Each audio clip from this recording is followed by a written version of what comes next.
Welcome back to your Unpopular Opinions. Unpopular Opinions is not anything new when it comes to this channel, and it ironically eventually became so popular that it just felt super oversaturated to me. But I like the more interactive aspect of Unpopular Opinions. It has more nuance, a more dynamic conversation, and gives the ability to hear something from a perspective you might not have first thought of. For this edition of Your Unpopular Opinions, I asked for your unpopular opinions about popular groups, any time period, any genre. My only criteria is don't make a blanket statement and not describe why you feel the way you do. So for example, if you say so-and-so is overrated with no explanation on why you feel that way, that is just lazy and to me just reads like rage or engagement bait. And also, don't give me cryptic statements, just say what you mean. But without further ado, let's hop right into some of the hot takes about some popular groups. Fans should stop whining and crying that Little Mix is underrated just because they didn't reach success in the US. They were still super popular, sold out so many tours, and I believe has still sold over 75 million records since 2011. Underrated group doesn't sell that many records. I wholeheartedly agree. It's okay to say they deserved better in America, but I feel like so many people reduce them down to not breaking America in a big way when talking about them. Which to their credit, they still had some success in the States, but they were never promoted in the States as the hot new thing. America's a large music market, but it is not the whole world. And what Little Mix has achieved is not something to be frowned upon simply because they didn't receive a ton of promotion in the States. They are an extremely accomplished girl group. At this point, they certainly don't need American validation for that. There's been other iconic acts like Kylie Minogue, who had momentary success in America, but never as big as her success overseas. Yet she is still viewed as an iconic figure in pop music. SWV are not as acknowledged for their contributions to the 90s R&B scene, hits on top of hits, heavenly vocal abilities, New York swag, pioneers of girl group remixes that match or even surpass the originals. They are the Supremes of the 90s. I disagree with this specifically because you said 90s R&B. I feel like SWV is celebrated as a quintessential 90s R&B group. Weak is a quintessential 90s R&B song and has gone viral so many times over, and so has Rain. Now, if you want to talk about girl groups overall, I do agree. I don't think SWV gets brought up nearly as much as they should. I think if you love R&B music, especially of that era, then their debut album It's About Time is pretty much a front to back listen. I adore You're Always on My Mind, Downtown is fun, Anything is fire, especially the remix, and of course the Human Nature mix of Right Here. And their Tiny Desk performance was flawless. Overall, in the world of girl groups, I do think they are underappreciated. In relation to K-pop groups, the rapper of the groups typically embody the general cliche archetype of what a rapper should be. This can land on offensive territory as a lot of K-pop rappers are seen making use of AAVE in their verses to give them that extra bit of edginess. I agree, and this also is why I side-eye people who say if you dislike K-pop, you must be racist. It's just pop music in Korean. And while that is true in some instances, I feel like the branding of K-pop is typically so much more different than Western pop. And everyone knows that, from the music to even the visuals, especially the visuals. K-pop takes a lot from Western music and Black American music, but it is not always delivered the same. Not that it's supposed to be exactly the same because one is the source material, the other is an imitation. At times though, that imitation can feel offensive or not well versed and like a kid imitating the grown-ups. Now I'm not saying that's true for all K-pop rappers, but more than I would like. As quiet as it's kept, Wu-Tang helped bring nerd culture to hip-hop. People don't talk about that enough. I mean, kung fu movies and hip-hop, a match made in heaven. I agree, and without Wu-Tang, there would not be an odd future. They definitely paved the way for a lot of quirks introduced in hip-hop. IDK if anyone said this yet, but One Direction as soloists, especially ones like Zayn, Niall, Harry, make better music as soloists. Also, each of the members have such diverse music to each other. As a group, their music was just teen boys making enjoyable pop music, which is not bad at all, but it's just boring because their music is nothing to rave about and wouldn't be popular if released by someone not so famous. I mean, I agree with the overall point, but I'm not so sure I agree that most of the members make better music than One Direction. Not that it's a hard bar to clear. I don't think One Direction's discography is very good. Harry obviously makes better music than 1D ever did. Some of the other members had moments, but honestly, I'm just as bored with most of their solo music as I am with One Direction's. I like a few 1D songs, and I'm very liberal when it comes to teen pop, but I feel like 1D is genuinely so boring. Even Bieber, who was teen pop at the time, made much better music, and music that I feel you can actually still go back and listen to with fondness. 1D is just completely weak. Gnarly by Cat's Eye, in my opinion, the most interesting song by a Western girl group in a long time. The weird structure, weird lyrics, the incredibly catchy choreography, and just how so many people changed their mind after the girls performed it was iconic to witness. You might love it, you might hate it, but you cannot say that it doesn't evoke an emotion in you. I agree, it genuinely is weird. It has the absurdity of a fever dream hyperpop song, and they're this Western girl group with this K-pop type of branding. It's such a singular song that has never honestly been done by a Western girl group ever. A part of me is like, this was a gimmick to push their names out. The other half of me is like, what a bold choice for an emerging girl group. Joe Jonas leaving DNCE for the Jonas Brothers out of all things was just a dumb move. As a non-American, a few of their songs got popular in my country at the time, so I genuinely believe if they continued they could have grown. I don't think it was a dumb move. The Jonas Brothers have more brand loyalty than DNCE, and the nostalgic factor on their side. Plus they came back very strong with Sucker, which happened to be their biggest hit ever. I liked Cape by the Ocean and Kissing Strangers, but I'm not absolutely sure that DNCE would have turned out to be more than a Maroon 5 variant as time went along. However, their releases were promising, far more interesting than what the Jonas Brothers are currently doing. But Jonas Brothers has a built-in fan base and guarantees a check, no matter what, so I do think it was a smart business decision at least. The next comment has a few. New Edition is a better group than Jackson 5. Yes, I'm aware that New Edition got their name because they wanted to be the new edition of Jackson 5, but the Jackson 5 material doesn't hold up, it's all bubblegum pop. I'd much rather listen to New Edition and their later hits. Despite not being the best singers, TLC is the best girl group of all time. They do not get enough credit, nor are they as revered as other 90s icons. They broke so many boundaries. No other girl group, modern or present day, has had such profound social messages in their hits, Waterfalls and I'm Pretty. They didn't do girl power in a superficial way, they really walked the walk. Their discography is amazing. And lastly, a fact. The Supremes don't get their just due as the best-selling acts that they are. They had 12 #1 hits and was the only other group to rival the Beatles, but because Motown never reported their sales, they're not acknowledged as the best-selling girl group of all time, even though they most likely are. I do prefer New Edition's adult work over the Jacksons' adult work. Can You Stand the Rain, If It Isn't Love, Boys to Men, You're Not My Kind of Girl. I even think younger New Edition has some heavy hitters like Cool It Now and Mr. Telephone Man. I disagree that you say the Jackson 5 material doesn't hold up. Some of it is bubblegum, but so many songs Michael Jackson is giving soul-bearing performances that to me transcends age. Like on I'll Be There and Who's Loving You, those are genuinely moving performances regardless of his age. Overall, I have to say the Jacksons are the stronger group, and when it comes to stone cold hits back to back, they win. But I do love New Edition. Now for my next response, TLC definitely pushed a lot of social boundaries for the greater good, and their timeless messages and stories still hold up, and they're so singular in girl group history. I think TLC's lack of archival work and working their songs into the media is why they aren't as revered. Modern day, people think No Scrubs is the ultimate TLC signature song, but really I think it's Waterfalls.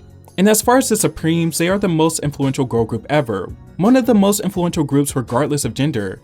They are literally known as the only group to rival the Beatles at their height. Motown kept their records sealed and didn't start reporting their sales until much later, so it is possible and actually very likely that the Supremes are the best-selling girl group of all time, yet they will never get that record because of their record label. Now on to the next opinion. I'm sorry to say, but I don't really see Flo becoming a mainstream pop group, especially after the controversy surrounding their stylist and Georgia's boyfriend being their manager. We wouldn't even have known if Georgia hadn't made snobby tweets, and it would have automatically been their team's fault. I feel like Flo doesn't really have a hook besides 2000s nostalgia and Destiny's Child homage. I understand the 2000s were the last big great era for groups, and it's natural to be influenced by that, but I feel like it leans so hard towards pastiche and tribute act territory.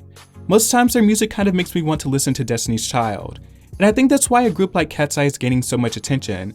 It's not that their music is great or even good, but it's different from what we've been seeing from the recent Western groups. Even acts like Fifth Harmony, they pay tribute to the 2000s, but their music sounded current at the time of its release. As far as their controversy and them allegedly not paying their stylist, it's not a good look, but I wouldn't say it's the end of the world. We've seen people bounce back from much worse. I think more than anything, they need a stronger draw. Sometimes I feel like they're a mix of Destiny's Child and like a Disney Channel group from the 2000s. Chloe and Halle is another example of a group that did those traditional R&B acrobatics and harmonies, but still had a fresh, modern soundscape. Ungodly Hour could be released this year, and I wouldn't notice a thing. Fifth Harmony, despite only releasing one album after Camila Cabello left, were a lot better as a 4-member group. If the reunion plan comes true, I hope they'll release new music albums as the second lineup. I do think they felt more cohesive as a four-piece, but honestly, their strongest songs came with Camilla. It's actually been a while, but I still feel like it is too soon for a Fifth Harmony reunion. Maybe because Normani just dropped her album not too long ago. I think it would be most well received, honestly, if it was all 5 members, especially since they are all supposedly on good terms now. The Pussycat Dolls is actually a good group. People harp on about other members not singing, but I think it actually makes them stand out and different. PCD started as a burlesque group, and when you view it through that lens, it makes it all more enjoyable. PCD is kind of like a drag show in that regard.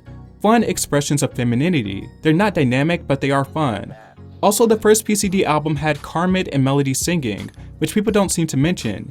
It became totally Nicole during the second album for the most part. They are just as integral to the 2000s as Fergie and Gwen. They sold a lot of records but never get mentioned. They're no Supremes or TLC, but they are on par or better than Fifth Harmony and Blackpink. I actually never thought of it this way, but when you view the Pussycat Dolls as a performance group, it makes much more sense than how you would view a traditional girl group, where there may be a lead, but still there's some airtime for the other members. The element of fellowship is what's missing from the Pussycat Dolls. Still, the Pussycat Dolls brand is so strong, and Nicole's solo brand wasn't nearly as strong. I agree that PCD is fun, they have some hits, but it is so egregiously the Nicole show that I think people will always have a hard time ranking them as an all-timer when it comes to groups. Melody was definitely underutilized, her belts and buttons make the song. Michael Jackson is so big as a solo artist, probably the biggest known and accepted music artist of the earth, that it restricts the Jackson 5/the Jacksons as a group to claim some important group achievements they made, ignored only because it will sound weird if Michael Jackson would be at the center of inspiring so many things, but oddly he is. MJ and his brothers are I think the inspiration of initial J-pop/K-pop teen idols/boy band wave in the 70s. I agree, it's crazy when you think about it because Jackson 5 was so influential and so massive, and then Michael did it again as an adult on an even bigger scale. I think at times, given that Michael Jackson is the biggest artist ever, that people just lump Jackson 5 in as a Michael Jackson project, instead of its own entity that was a starting point for Michael, but not simply just Michael. More so about the aftermath of a group, but I find each of the individual members of Little Mix's solo careers to be the biggest disappointment. They're all such talented girls, but the output from them since leaving the group is completely subpar. Even Jade, who seems to be leaning more into campy, experimental pop. Unfortunately, I agree. I liked at least one solo song from all of them, but I just don't think any of them have given something on par with the consistency of Little Mix's best moments. I don't necessarily agree that Jade is tryhard and forced, but something about it definitely is lacking. Now the next one is a little lengthy. It's so annoying how Coldplay's blandness gets in the way of people giving them their flowers. They've always been polarizing, seen as uncool and basic. I don't necessarily disagree, but I don't get how that should get in the way of people recognizing that their music is or was genuinely good. A good song is a good song, no matter who puts it out. Their work in the 2000s decade is honestly really good, dare I say great. And as for giving them their flowers, there's literally not a single group of any kind, of any genre, that can compete with Coldplay as far as overall reach and commercial success. At least not in the last 30 years. No boy bands, no girl groups, no bands of any kind. None. They broke out in 2000 and 25 years later have managed to become the most successful rock band of the last 30 years, headlined the most attended concert of all time, while making groundbreaking eco-friendly strides in the touring industry, creating and popularizing the use of LED wristbands, and become one of the best-selling musical acts of all time, all while managing to keep the same original lineup, maintaining pretty much the same public persona for 25 years, and never becoming the subject of any tangible controversy or scandal. Reputation-wise, they've never had a single public misstep. They even managed to survive and dominate the streaming era. Has there been an obvious decline in their music? Sure, but stop playing in their face. Pop culture has always had figures of mass dislike. Nickelback, Benson Boone, James Cameron's, Avatar, but I will not stand for Coldplay being one of them because I sincerely feel like the majority of their signature work deserves better, and their accomplishments as a group deserve respect. Talk about making a case. This person made a case for Coldplay, and I agree with the overall sentiment of this. I actually think Coldplay's early music was overly criticized and dogged on by critics. Clocks is one of the greatest songs ever, and I stand by it. And they have a lot of quality music in their earlier career, and they're known to be great live acts. They've lasted so long, but they honestly aren't given a lot of respect. But that's the trigger thing with newer releases. It's not what have you done, but what have you done for me lately type of ordeal. I think their newer releases kind of make people push their greatness to the back of their mind. Nicole Scherzinger needed PCD more than PCD needed her. Granted, the other girls were essentially made to be her backup dancers, and Nicole was the sole focus of the group. When the group went their separate ways, Nicole struggled to find her sound. She could have leaned on the PCD pop style, but without the group, she wouldn't be able to stand out. Nicole is better on Broadway with an ensemble around her. I think that proves my point. I understand your point, but at the end of the day, I wouldn't say Nicole needed PCD more than PCD needed her. Nicole is still in the limelight and has other jobs in the entertainment industry. If Nicole decided she never wanted to perform as PCD again, there would be no PCD because she is PCD. She might not be the strongest as soloist, but she commands everything while in a group. So saying that Nicole needed PCD more than PCD needed her is false. The next unpopular opinion says, no Western girl groups can touch Little Mix's vocals. Little Mix can sing, but I don't think you've heard of En Vogue, the Pointer Sisters, SWV, The Emotions, Martha Reeves and the Vandellas, the Ronettes, Destiny's Child, hell, even the Supremes, which I feel are underappreciated vocally. But yeah, do your research. There are a plethora of girl groups that can blow and offer many interesting vocal styles. And, you know, Little Mix is good, but they have not touched the heights of like En Vogue or The Emotions. People mainly only hype up JC to throw shade at Justin instead of caring for JC on his own, which I think even he knows. But both were talented and the rightful leads, but the solo artist was the right one who became successful. I agree, you'll see people online spitefully saying we know who the real star of NSYNC was. Like, yeah, we do, and it was Justin Timberlake. Like, let's not rewrite history, it's never from a genuine place, they aren't showing JC love, they're just trying to shade Justin. And that's the worst type of support you can have because it's not even genuine. The 70s Supremes with Jean Terrell was better than Diana Ross in the Supremes era from 1967 to 1968. In my opinion, this is just blasphemy. The 70s Supremes didn't have better songs, the better impact, nothing. I also feel like Diana Ross is undervalued as a singer because she's not a showy powerhouse, but she has some really solid vocals throughout her career and is a very capable singer. She paved the way for a lot of unique tones to hit the airwaves too. But anyways, the Supremes without Diana is like spaghetti with no sauce, it just don't work. As much as people frown on the term Beyonce of the group, I think music groups only last when there's a leading star in the group. The reason why music groups today don't last is because individual members want to shine in their own way like Chloe and Halle, Fifth Harmony, and 1D. Yes, yes, and yes. And that's why people need to understand that there's value in any contribution to a group. That's why it's a group. Leaders of groups are completely natural, and also it's the leaders of the group that tend to extend the legacy of the group and allows the group to make even more money for future endeavors if they choose to. The reason Destiny's Child is talked about every other year is because Beyonce's star power gives them the opportunity to be platform. And that was true for Michael Jackson when he was alive as well, with the Jackson 5. And we see bits of that with Justin Timberlake and NSYNC. That same persistency and legacy wouldn't be as extensive if she was only Beyonce from Destiny's Child and not Beyonce, or the kid from the Jackson 5 instead of Michael Jackson. Having a successful leader for a group that also has a lucrative solo career has more positives than negatives. There's plenty of groups that don't have a star of the group, and unfortunately they are only associated with the specific time period and the legacy doesn't have a lot of recency recognition. I know this is an age-old rivalry and NSYNC was created to literally rival Backstreet Boys, but NSYNC has far better music. I'm tired of acting like they're equals, when NSYNC blows them out of the water entirely. Backstreet Boys has like 4 good songs at best. The rest is unbearable, dated nonsense. Even at their cheesiest, NSYNC had much stronger music than Backstreet Boys. I have to agree, out of the Max Martin productions of that era, Backstreet Boys has some of the weakest. Larger Than Life is probably my favorite Backstreet song. Everything else sounds way too cheesy for me to even pretend I like it. And yes, NSYNC was cheesy as well, but their vibe seemed more effortless and they had much stronger hooks, and when they were branching out into more mature sounds with Girlfriend and Gone, it gave them a youthful edge that Backstreet just never really could capture in my opinion. Watching Building the Band made me realize I think most groups try way too hard to recreate the Y2K aesthetic and sound.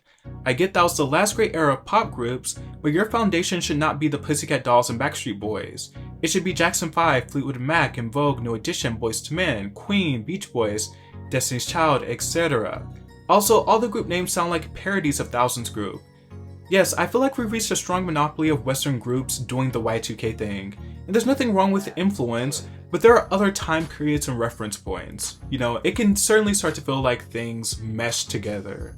And yeah, that about wraps up this video and me responding to your unpopular opinions. Let me know what resonated with you down below, and don't forget to like, share, and subscribe. Thanks for watching. Bye.